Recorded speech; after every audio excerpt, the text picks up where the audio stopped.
ठीक है। हेलो बच्चों, मैं मैथ्स फैकल्टी रोहित दंडोतिया। आज हम ट्रिग्नोमेट्री के बेसिक्स को डिस्कस करते हैं। ये जो ट्रिग्नोमेट्री के बेसिक्स ये मैथ्स में भी जरूरत पड़ती है, फिजिक्स में भी पड़ती है, केमिस्ट्री में भी पड़ती है। तो सबसे पहले तो एक राइट एंगल ट्राइंगल होना चाहिए। इनिशियली शुरू में ट्रिग्नोमेट्री की शुरुआत में राइट एंगल ट्राइंगल होना चाहिए। बाकी फिर जब आगे बढ़ जाते हैं इसमें और डीप चले जाते हैं तो ट्राइंगल भले ही राइट एंगल ना हो फिर भी ट्रिग्नोमेट्री अप्लाई हो सकती है। जहां पर राइट एंगल है उसके सामने वाली साइड को हाइपोटेनियस नाम दिया। मतलब किसी भी साइड को हाइपोटेनियस नहीं कह सकते, जो राइट एंगल के सामने वाली साइड है उसी को हाइपोटेनियस कह सकते हैं। अब अगर एक एंगल राइट एंगल हो गया और हमें पता है ट्राइंगल के तीनों एंगल का सम कितना होता है, बताओ। ट्राइंगल के तीनों एंगल का सम, हाँ, 180 डिग्री। तो 180 में से 90 इसने ले लिया, तो इन दोनों को मिलके 90 मिलेगा। यानी ये दोनों ही 90 से छोटे होंगे, कितने भी छोटे हों लेकिन छोटे होंगे, क्योंकि दोनों जब जुड़ेंगे तब 90 होगा। इसका मतलब ये एंगल भी एक्यूट होगा और ये एंगल भी एक्यूट होगा। तो हमें किसी एक्यूट एंगल का सहारा लेना होगा बाकी की दो साइड को नाम देने के लिए। तो यहां पर मान लीजिए मैं इस एक्यूट एंगल की बात करता हूं तो इसको हटा देता हूं और इस एक्यूट एंगल को मैंने थोड़ी देर के लिए कह दिया थीटा। तो जिस एक्यूट एंगल की बात कर रहे हो आप या सहारा ले रहे हो या जिसके रेफरेंस में देख रहे हो उसके सामने वाली साइड परपेंडिकुलर होती है और बची हुई तीसरी, ये हाइपोटेनियस हो गई, ये परपेंडिकुलर हो गई, ये बची हुई तीसरी साइड को बेस कहते हैं। अब क्या है कि तीन साइड है, साइड्स में रेशो की बात कर रहे हैं, रेशो इन साइड्स। तो रेशो का मतलब होता है एक अपॉन की लाइन, कोई न्यूमरेटर और कोई डिनोमिनेटर। यानी रेशो निकालने के लिए दो पोजीशन होती है, एक न्यूमरेटर एक डिनोमिनेटर। तो इस न्यूमरेटर पर हम चाहे हाइपोटेनियस लिख सकते हैं, चाहे परपेंडिकुलर लिख सकते हैं, चाहे बेस। यानी इस न्यूमरेटर को की जगह पर हम तीन चीजें लिख सकते हैं, या हाइपोटेनियस या परपेंडिकुलर या बेस। और ऐसे ही डिनोमिनेटर की जगह भी हम तीन चीजें लिख सकते हैं। तो टोटल पॉसिबिलिटीज हो गई 3 × 3 मीन्स 9। अब वो 9 कौन कौन सी है हम ये बात कर ले पहले।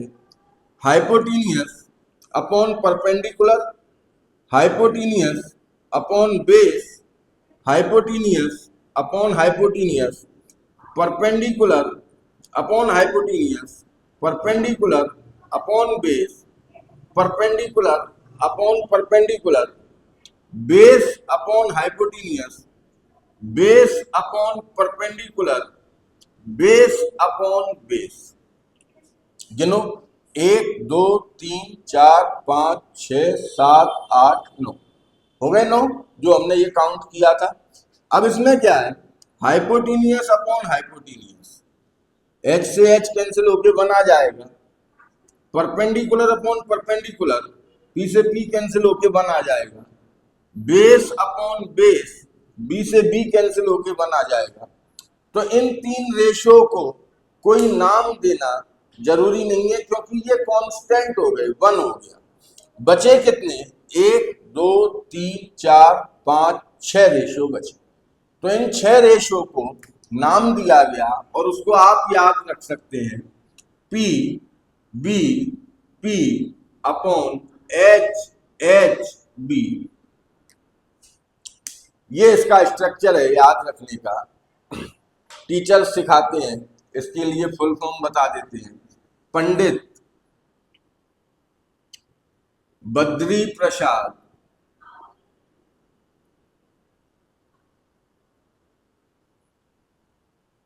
अपॉन हर हर भोले। पी, पंडित का पी मतलब ये पी, बद्री का पी मतलब ये बी, प्रसाद का पी मतलब ये पी, हर का एच, हर का एच, भोले का बी। या इसी को कहते हैं पाकिस्तान, आजकल हॉट हॉट टॉपिक भी है, पाकिस्तान भूखा प्यासा,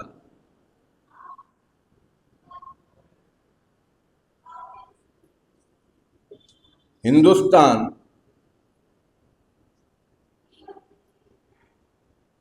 हरा भरा। और ये इसका पूरा एसेंस आपको दिख भी रहा होगा इस समय जो चल रहा है, और थोड़े दिनों में पूरे ही क्लियर हो जाएगा। पाकिस्तान भूखा प्यासा, हिंदुस्तान हरा भरा। इसके जरिए होगा क्या, जैसे हम पहला ऊपर और पहला नीचे लें तो उसको नाम दिया गया साइन, यानी P अपॉन H, और किस एंगल के रेस्पेक्ट में थीटा, तो वो थीटा यहां लिख देते हैं। दूसरा ऊपर वाला और दूसरा नीचे वाला वो हो गए कॉस, B अपॉन H। तीसरा ऊपर वाला और तीसरा नीचे वाला वो हो गए टेन, P अपॉन B। और तीन इनके रेसिप्रोकल होते हैं। साइन का रेसिप्रोकल होता है कोसेक,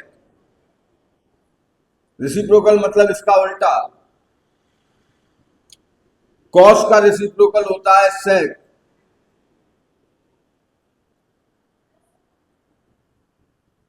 और टेन का रेसिप्रोकल होता है कॉट।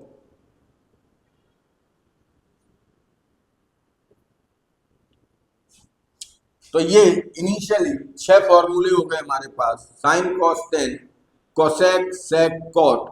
इसका मतलब हमें ये पता पड़ गया कि साइन थीटा का रेसिप्रोकल 1 अपॉन कोसेक, मतलब कोसेक थीटा होता है, यानी साइन थीटा इक्वल हो गया 1 अपॉन कोसेक थीटा के।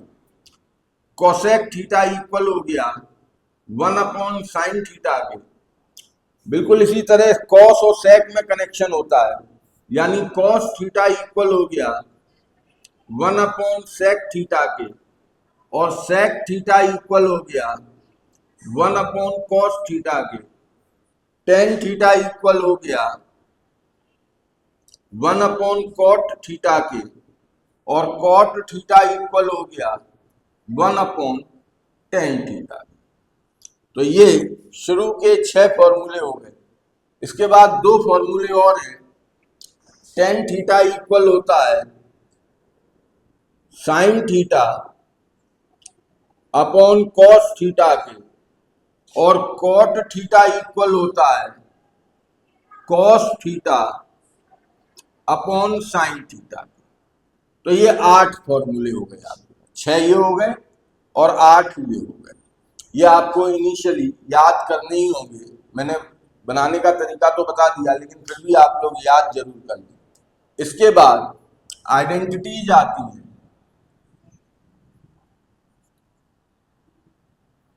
3 आइडेंटिटीज होती हैं, sine square theta plus cos square theta equals to 1, 1 plus tan square theta equals to sec square theta, 1 plus cot square theta equals to cosec square theta.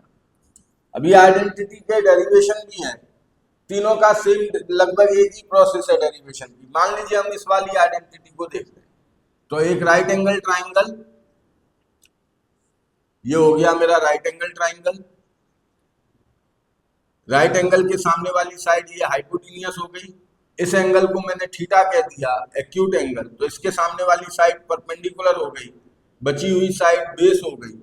तो here hypotenuse जो है वो AC है, perpendicular जो है वो AB है, और बेस जो है वो BC है। अब in right angle triangle ABC, इस ट्राइंगल में हम पाइथागोरस थ्योरम लगा रहे हैं PGT। क्या होगा, AC square equals to AB square plus BC square. AC क्या चीज है? Hypotenuse, A B perpendicular, B C base. और हमें बनानी है ये वाली आइडेंटिटी जिसमें tan लाना है और sec लाना है। tan में अपॉन में बेस होता है, sec में भी अपॉन में बेस होता है, यानी हमें इस इक्वेशन में अपॉन में बेस लाना है। और क्योंकि तीनों पे स्क्वायर है तो अपॉन में बेस का स्क्वायर लाना है, तो मैंने डिवाइड कर दिया, divide by B square, base के स्क्वायर से इस पूरी इक्वेशन को डिवाइड कर दिया, तो H square upon B square, P square upon B square, B square upon B square. तो बी स्क्वायर से बी स्क्वायर 1 टाइम्स कैंसिल हो गया, H square upon B square को लिख दिया एच अपॉन बी का whole square, P square upon B square को लिख दिया पी अपॉन बी का होल स्क्वायर, और ये 1 एज इट इज। अब एच अपॉन बी, यहां से देखिए एच अपॉन बी है सेक थीटा, तो मैंने यहां लिखा सेक थीटा, और उस पे स्क्वायर को लिखने का तरीका है sec square theta. P upon B, P upon B होता है टेन थीटा, और उस पर भी स्क्वायर है, तो टेन स्क्वायर थीटा और +1 ऐसा का ऐसा। तो ये आइडेंटिटी हुई sec square theta equals to tan square theta +1। इसी तरह अगर मैं इस इक्वेशन को हाइपोटेन्यूस के स्क्वायर से डिवाइड कर दूंगा तो मेरी पहली आइडेंटिटी बन जाएगी, और इसी इक्वेशन को परपेंडिकुलर के स्क्वायर से डिवाइड कर दूंगा तो मेरी तीसरी आइडेंटिटी बन जाएगी। यानी तीनों आइडेंटिटी को ड्राइव करने का सेम पैटर्न है, बस यहाँ चेंज हो जाएगा। कभी यहाँ बी स्क्वायर की जगह एच स्क्वायर हो जाएगा, कभी यहाँ बी स्क्वायर की जगह पी स्क्वायर हो जाएगा। तो ये इनिशियल फॉर्मूले। इसके बाद 6 फॉर्मूले और होते हैं। साइन थीटा ऐसे याद करूंगा, cos 90 minus theta sine theta होता है, sine 90 minus theta cos theta होता है, tan 90 minus theta cot theta होता है, cot 90 minus theta tan theta होता है, sec 90 minus theta cosec theta होता है, और cosec 90 minus theta sec theta होता है। इनके भी डेरिवेशन है, ये कैसे बने, लेकिन ये डेरिवेशन हम नेक्स्ट जो भी लेक्चर होगा उसमें कवर करेंगे। Thank you.